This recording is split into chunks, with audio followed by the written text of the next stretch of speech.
सो आज हम कंटिन्यू करेंगे आपके लेसन नंबर 2 को। और आज का हमारा न्यू पॉइंट होगा periods and electronic configuration. Okay, so देखते हैं इसमें क्या है। You will find that the number of valence electrons is different in these elements, however the number of shells is same. You will also find that while going from left to right within the period, the atomic number increase by 1 at a time and the number of valence electrons also increase by 1 at a time. Okay, तो यहाँ पे इन्होंने बताया है कि अगर आप देखो तो जो नंबर ऑफ वैलेंस इलेक्ट्रॉन्स हैं वो हर एक एलिमेंट्स में डिफरेंट हैं, राइट। और जो नंबर ऑफ शेल्स हैं वो सब सेम है, मतलब नंबर ऑफ शेल्स तो सेम है but number of valence electrons जो है वो अलग अलग हैं, राइट। और उसके बाद यहाँ पे विद इन द पीरियड यानी कि जो पीरियड है उनके अंदर ही और जो एटॉमिक नंबर है वो इंक्रीज हो रहा है एक एक से, हर एक इसमें एक एक से इंक्रीज हो रहा है। देखिए 1 2 3 4, राइट। और नंबर ऑफ वैलेंस इलेक्ट्रॉन्स जो हैं वो भी इंक्रीज हो रहे हैं। ओके, सो इसी तरीके से यहाँ पे हर एक चीज़ें एक एक तरीके से इंक्रीज हो रही हैं, बस इलेक्ट्रॉन्स जो हैं वो सेम है, right. Number of valence electrons जो हैं वो डिफरेंट है हर एक एलिमेंट में, नंबर ऑफ शेल्स जो है वो सेम है। ठीक है, आगे देखते हैं। अभी यहाँ पे we can say that the elements with the same number of shells occupied by electrons belongs to the same period. Okay, मतलब जो हम बोल सकते हैं कि जो सेम नंबर ऑफ शेल्स हैं इलेक्ट्रॉन से ऑक्यूपाइड वो एक ही पीरियड से, सेम पीरियड से बिलोंग करते हैं। Okay, the elements in the second period namely Li, Be, B, C, N, O, F, Na, Mg, Al, Si, P, S, Cl, ये सब का मतलब है lithium, beryllium, boron, carbon, nitrogen, oxygen, fluorine, sodium, magnesium, aluminium, silicon, phosphorus, ऐसे मतलब सबके नाम हैं, राइट। और इसके बाद argon, chlorine, okay, have electrons in the 3 shells K, L and M. Okay, or write down the electronic configuration of these elements and confirm. In the modern periodic table, electrons are filled with the same shell while going along a period from left to right. अगर आप left to right जाओगे तो जो electrons हैं वो सब same shells में हैं, okay. And at the beginning of the next period, a new electron shell start filling up.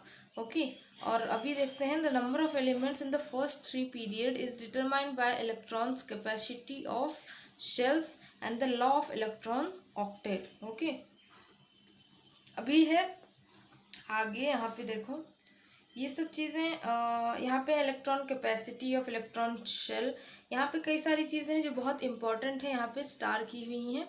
आप इन चीज़ों को अपने बुक में, टेक्स्ट बुक में स्टार कर लो और इन्हें पढ़ना बहुत इंपॉर्टेंट है। ओके, ये सब इंपॉर्टेंट पॉइंट्स हैं, ठीक है, तो आप इन्हें पढ़ लेना अच्छे से। और यहाँ पे कुछ ऐसा खास नहीं दिया हुआ है, यहाँ पे जैसे आप ये वाला पॉइंट देखोगे वैसे ये सब चीज़ें इंपॉर्टेंट हैं बट इन्हें लर्न करना जरूरी नहीं, इन्हें सिर्फ समझना इंपॉर्टेंट है। The chemical reactivity of an element is determined by the number of valence electrons in it and the shell number of valence electrons. अभी ये सब टाइप के क्वेश्चंस ट्रू फॉल्स फाइंड उसमें फिल इन द ब्लैंक्स इन सब चीज़ों में आते हैं, इसलिए ये पढ़ना इंपॉर्टेंट है। फिर यहाँ पे periodic trends in the modern periodic table, यानी कि जो मॉडर्न पीरियोडिक टेबल है वहाँ पे पीरियोडिक ट्रेंड्स क्या क्या हैं। So when the properties of elements in a period or a group of the modern periodic table are compared, contain regularity is observed in their variation. It is called as periodic trends in the modern periodic table. यानी कि जब properties of elements जो हैं group में या periods में of the modern periodic table वो compared हैं कुछ रेगुलरिटीज से और वेरिएशन से, तो ये इम्पॉर्टेंट पॉइंट है। ओके, और ये मॉडर्न पीरियोडिक टेबल यानी कि periodic trend in the modern periodic table का पीरियोडिक ट्रेंड है। ओके, और उसके बाद यहाँ पे लिखा है it is the standard we are going to consider the periodic trend in only 3 properties, namely valency, atomic size and metallic non metallic character. Valency देखेंगे, एटॉमिक साइज देखेंगे और मेटालिक नॉन मेटालिक कैरेक्टर्स देखेंगे। तो सबसे पहला क्या है valency.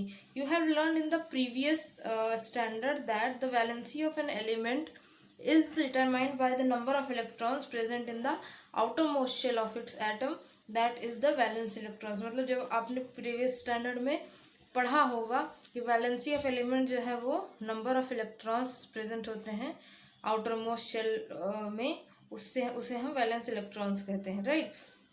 और इसके बाद आगे देखते हैं क्या है।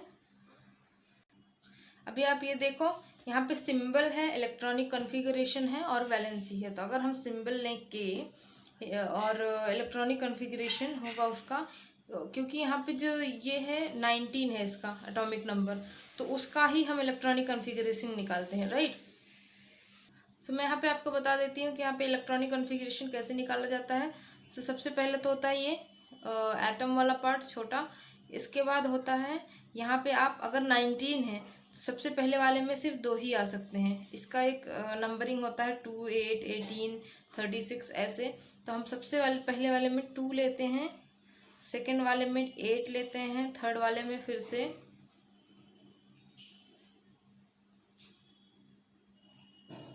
यहाँ पे 8 ले लिया, फिर और एक सर्कल बनाएंगे और यहाँ पे वापस 8 लेंगे, यानी कि 2, 8, 8, 16, फिर 16 ऐसे लेते हैं, राइट। यहाँ पे भी हमने अगर 2, 8, 8 ले लिया तो अभी कितना बचा, 8 2 16 और 17 18 ही हुआ। अभी 19 के लिए 1 बचता है, तो हम जो अगला सेल ड्रॉ करेंगे उसमें हम 1 पॉइंट कर देंगे। तो यहाँ पे ये टोटल हो गया 2, 8, 8 और 8 के बाद 1 ही बच रहा है 19 के लिए, तो हम यहाँ पे 1 ड्रॉ कर लेंगे, ठीक है। और अगर और बड़ा नंबर है तो उसके आगे और 16, फिर 16, फिर 36 ऐसे ऐसे करके हम आगे आगे बढ़ते जाएंगे, ठीक है। और यहाँ पे है फिर ये एक छोटा सा टेबल ड्रॉ करने को दिया गया है, आप इसे मॉडर्न पीरियोडिक टेबल के थ्रू ड्रॉ कर सकते हो। और फिर यहाँ पे है atomic size. You have seen in the previous standard that the size or volume in a fundamental property of matter. Size of an atom is indicated by its radius. यानी कि आपने देखा होगा कि जो साइज है रेडियस का वो साइज ऑफ एटम जो है वो रेडियस से इंडिकेट किया जाता है।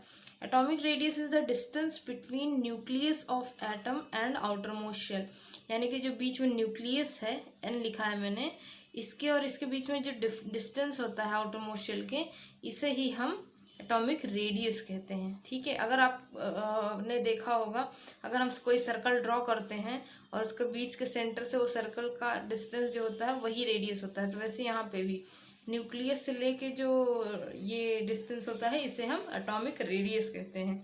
और इसे हम पिकोमीटर में, यानी कि atomic radius is expressed in the unit picometre which is smaller than nanometre, यानी कि नैनोमीटर से भी छोटा होता है जो वो पिकोमीटर है, और हम एटॉमिक रेडियस को पिकोमीटर से ही ये करते हैं, यूनिट उसका पिकोमीटर देते हैं। 1 pm is equal to 10⁻⁻12 metre, okay.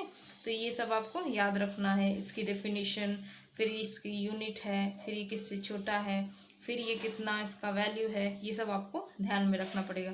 Some elements and their atomic radii are given here. यहाँ पे कुछ कुछ दिए हुए हैं, जैसे oxygen, boron, carbon, nitrogen, beryllium, lithium, ये सब दिया हुआ है। और यहाँ पे उसका एटॉमिक रेडियस भी गिवन है इन पिकोमीटर, ठीक है। तो ये आप देख लो, ओके। इसके बाद यहाँ पे अगर आप देखोगे, यहाँ पे ये पैराग्राफ लिखा हुआ है, ये आपको लर्न करना है। ये बताता है कि आपको पिकोमीटर कैसे फाइंड आउट करना है, और आपका जो मॉडर्न पीरियोडिक टेबल है उसमें ये पिकोमीटर कहाँ पे, किसके through, atomic radius, atomic mass, किस किस चीज़ों के एटॉमिक नंबर इंक्रीज कैसे हुआ है और डिक्रीज कैसे हुआ है, राइट। तो यहाँ पे you will find that the atomic radius goes on decreasing while going from left to right. Left to right जाएंगे आप तो एटॉमिक रेडियस जो है वो डिक्रीज होता जाएगा। While going from left to right within a period the atomic number increase. अभी यहाँ पे जब लेफ्ट टू राइट जाने लगेंगे तो एटॉमिक रेडियस इंक्रीज होने लगेगा 1 by 1, okay. Meaning the positive charge on the nucleus increase by 1 unit at a time, यानी कि जो पॉजिटिव वाला चार्ज होता है वो एक एक से इंक्रीज होता रहता है, एक ही यूनिट एक टाइम पे इंक्रीज होता है। However the additional electron gets added to the same outermost shell due to increased nuclear charge of the electrons are pulled towards the nucleus to a greater extent and thereby the size of the atom decreases. Then इसके बाद यहाँ पे आपको कुछ atomic radii given है, okay. तो यहाँ पे आपका atomic radii some elements given है और उसके atomic radius given है, right, radii given है। तो यहाँ पे आप ये पढ़ लो। ओके, यहाँ पे बाकी यूज योर ब्रेन पावर ये तो आप रीड कर सकते हो सिंपली। आगे देखते हैं। अभी जो आपका अगला टॉपिक है वो है metallic and non metallic character. ठीक है, तो यहाँ पे आप देखोगे it is seen that the metallic element like sodium magnesium are towards the left. Sodium magnesium जो है वो सब टूवर्ड्स की लेफ्ट की साइड है। And the non metallic substance elements such as sulphur chlorine are towards the right. यानी कि जो मेटालिक है वो लेफ्ट में है और जो नॉन मेटालिक सब्सटेंस है वो सब राइट साइड में है। The metalloid element silicon lies between the two types. यानी कि जो मेटालॉइड है वो इन दोनों के बीच में लाई करता है। A similar pattern is also observe that the other period silicon lies in other period it is seen that the zigzag line separates the metal from non-metal and periodic table elements appear to have arranged in such a way that the metals are on the left side and non-metals are on the right side and the metalloids are along the border of this line. How did this happen? यानी कि उन्होंने बोला है कि जो zigzag line है उसके left side में जो मेटल्स हैं, राइट साइड में नॉन मेटेलिक हैं और बीच में जो इस zigzag लाइन के बीच में है वो सब मेटेलॉइड्स हैं। ठीक है, तो यहाँ पे ये कैसे हुआ वो देखें तो यहाँ पे लिखा है let us compare that the characteristics chemical properties of metals and non metals. It is scene from the chemical formula of simple ionic compound that the cation in them formed from the metal while the anion from a non metal। यानी कि जो cation है वो ionic compound यानी कि metal से बना हुआ है और जो anion है वो नॉन मेटल है। Okay, so from this it is understood that the metallic atom have a tendency to form a cation by losing its valence electrons and this property is called as the positivity of the element। ठीक है, तो आपको ये याद रखना पड़ेगा ये यहाँ तक। ओके, ये इसका डेफिनेशन है। On the other hand an atom of a non metal has tendency to form an anion by accepting the electrons from outside into its valence shell। यानी कि यहाँ पे बोला है कि दूसरे साइड में देखें तो जो नॉन मेटल है उसके पास ये टेंडेंसी है कि वो एनायन को एक्सेप्ट कर सकता है। ठीक है, इसीलिए एनायन जो है वो नॉन मेटालिक है। We have already seen that the ionic have a stable electronic configuration of a noble gas. How is the ability to lose or accept electrons in the valence shell determined? यानी कि जो ability उसमें जो valence electron shells की accept करने की जो ability है वो कैसे है डिटरमाइन किया हुआ है। तो यहाँ पे all the electrons in any atom are held by the attractive force exerted on them by positively charge nucleus. ये पॉजिटिव चार्ज न्यूक्लियस और नेगेटिव चार्ज न्यूक्लियस से पता चलता है कि वो मेटालिक है या नॉन मेटालिक है और पॉजिटिव है या नेगेटिव है। ठीक है, तो इसी के तरीके से इन लोगों ने यहाँ पे बनाया है कि जो पॉजिटिव और ऐसे पॉजिटिव साइन और ऐसे नेगेटिव साइन यहाँ पे दिए गए हैं जिससे हमें पॉजिटिव और नेगेटिव एलिमेंट्स का पता चल जाएगा। ठीक है, और उसके बाद फिर अगर देखें यहाँ पे ये डायग्राम गिवन है आपको। ये डायग्राम में अगर आप देखोगे तो यहाँ पे मेटल्स जो हैं वो ब्लू में जो है वो सब मेटल्स हैं, नॉन मेटल्स जो हैं वो ग्रे वाले हैं और येलो वाले जो हैं वो मेटेलॉइड्स हैं यानी कि जो zigzag लाइन के आसपास हैं। ठीक है, तो यहाँ पे आपने देखा होगा कि स्टार्टिंग में हमने देखा था कि हाइड्रोजन का प्लेस नहीं हो पा रहा था बिकॉज हाइड्रोजन एक नॉन मेटल है और मेटल सारे लेफ्ट साइड में है और नॉन मेटल सारे राइट साइड में है। इसीलिए हाइड्रोजन का आज तक पता नहीं चला है कि इसको हम कहाँ पे प्लेस करें। ठीक है, तो इसलिए अभी तक हाइड्रोजन यहाँ पे स्टार्टिंग में पहले नंबर पे ही प्लेस किया जाता है। ओके, तो ये ध्यान में रखना है। तो यहाँ पे अगर आप लिखो कि लेफ्ट साइड में zigzag लाइन के मेटेलॉइड के लेफ्ट साइड में अगर मेटल्स हैं और राइट साइड में नॉन मेटल्स हैं और बीच में मेटेलॉइड है तो आपको ये मेंशन करना चाहिए कि except hydrogen. Okay, because hydrogen यहाँ पे नहीं नॉन मेटल होके भी यहाँ पे है। ओके, ठीक है, तो अभी आगे देखते हैं किसमें क्या है। सो अभी आप यहाँ पे देखो, यहाँ पे लिखा है the periodic trend in the metallic character of element is clearly understood from their position in the modern periodic table. यानी कि जो मेटालिक कैरेक्टर्स हैं यानी कि नॉन मेटल्स मेटेलॉइड्स सब कुछ वहाँ पे मॉडर्न पीरियोडिक टेबल में उनके पोजीशन से ही उनका पता चल जाता है। देन उसके बाद let us first consider the metallic character of elements belonging the same group. While going down a group, a new shell gets added, resulting in an increase in the distance between nucleus and valence electrons. यानी कि इन्होंने कहा है कि पहले consider करते हैं modern periodic table के जो एलिमेंट्स हैं जो सेम ग्रुप में बिलोंग करते हैं.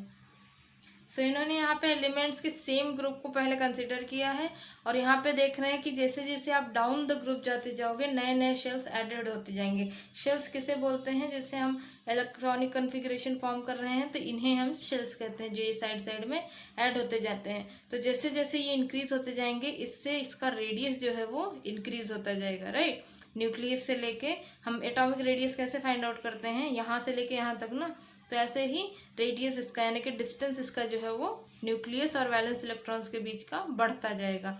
सो this results in lowering the effect nuclear charge and thereby lowering the attractive force of valence electron. जैसे जैसे दूर जाता जाएगा वो उसका जो इफेक्ट है अट्रैक्ट करने का वो कम होता होता जाएगा. ठीक है, तो ऐसे ही attractive force of valence electron जो है वो लो होते जाएंगे.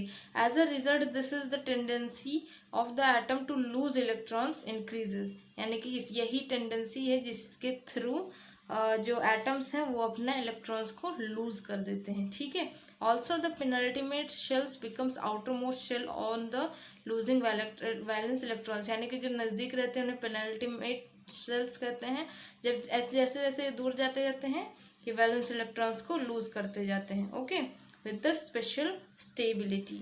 यानी कि the penultimate shell is a complete octet, therefore the resulting cation has a special stability. यानी कि जो पेनल्टीमेट शेल्स होते हैं वो कंप्लीट ऑक्टेट होते हैं, यानी कि पूरा जितने भी जहाँ तक जाता है उतना पूरा वो बनाते हैं शेल्स, और इसीलिए उसकी स्पेशल स्टेबिलिटी होती है. यानी कि जब पूरा इलेक्ट्रॉनिक कन्फिग्रेशन कवर हो जाएगा तो उसकी स्पेशल स्टेबिलिटी बन ही जाएगी. Right, due to this the tendency of an atom to lose electrons increase further and the metallic character of the atom is its tendency to lose electron. यानी कि जो मेटालिक कैरेक्टर होता है atoms का वो उसके पास लूज इलेक्ट्रॉन को loose करने की टेंडेंसी होती है, यानी कि छोड़ देने की. जैसे किसी के पास पॉजिटिव है किसी के पास नेगेटिव में है, जैसे कि एक के पास 5 ही है और एक के पास 7 है, तो वो एक इसको देके 6 करके बराबर कर लेता है. ठीक है, तो ऐसे लूज और गेन की स्टेबिलिटी होती है.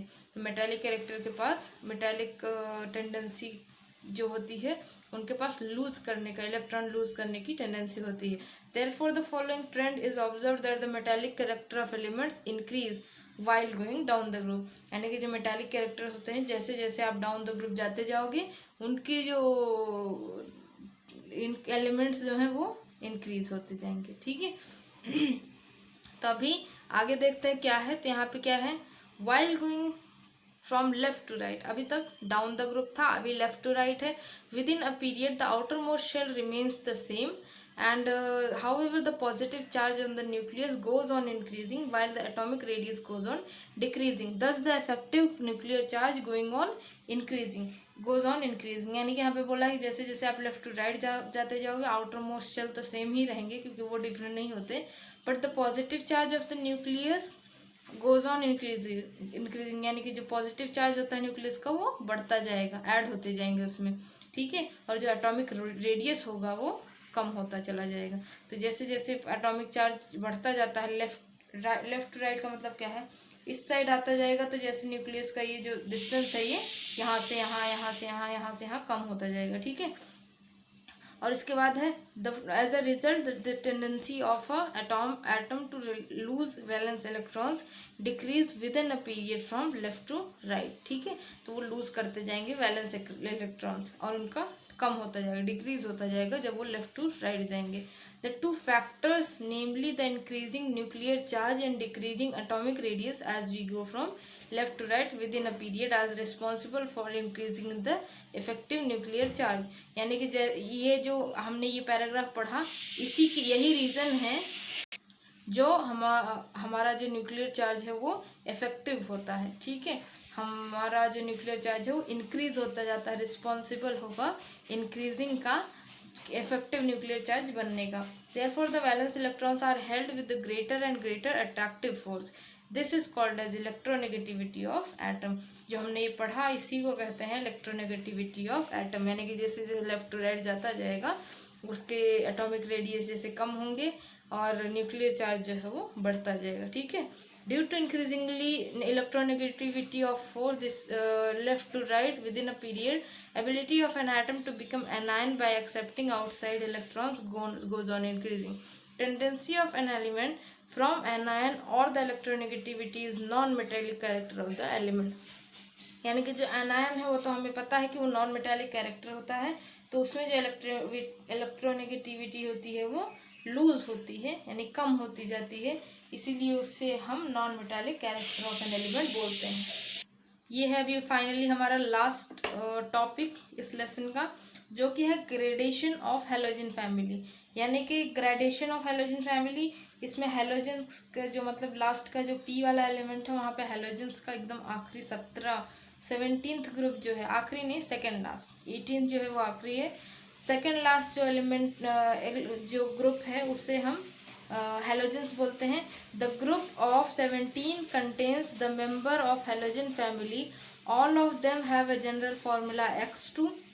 ओके, जो 17th ग्रुप है हमारे मॉडर्न पीरियोडिक टेबल का अगर आप देखोगे, और उसमें जो सारे एलिमेंट्स गिवन है उनका जो जनरल फार्मूला है वो X2 है। ओके, और gradation is observe that in their physical state down the group, thus the fluorine is F2, chlorine is Cl2, bromine is Br2 and iodine is I2। जैसे कि यहाँ पे सब कुछ प्रेजेंट है, फ्लोरीन प्रेजेंट है, क्लोरीन जो है वो गैस है वो भी प्रेजेंट है, ब्रोमीन लिक्विड है वो भी प्रेजेंट है, और आयोडीन जो है वो सॉलिड है वो भी वहाँ पे प्रेजेंट है, इसीलिए उसे हैलोजन बोला गया है। और X2 मतलब हर एक इसके नीचे अगर आप केमिकल फार्मूला देखोगे उसके नीचे 2 लिखा हुआ मिलेगा, इसीलिए उसे हम बोलते हैं X2, यानी कि उसका जो जनरल फार्मूला है वो X2 है। और यहाँ पे आपको metal, non metal, solid, liquid and gas तीनों चीज़ें यहाँ पे मिल जाएंगी, इसीलिए हमने इसका नाम हैलोजेंस दिया हुआ है। ठीक है, सो होप ये लेसन तो अभी आपको ख़त्म हो गया, तो होप आपको ये सब चीज़ें समझ में आ गई होंगी अच्छे से। अभी हम आगे के इसमें मैं आपको सारे क्वेश्चंस के आंसर्स बताऊंगी कि इस क्वेश्चन का क्या आंसर है, मैं आपको शो करूंगी और आप उसे नोट कर लेना, स्क्रीनशॉट ले लेना या कुछ भी ले लेना, वो आपके ऊपर है। ओके, अगर वीडियो पसंद आता है तो प्लीज़ लाइक करो, शेयर करो, सब्सक्राइब करो चैनल को, ताकि हम आपको सारी videos time to time provide कर सकें और आपको एग्ज़ाम देने में और लर्न करने में हेल्प मिले। Okay, thank you.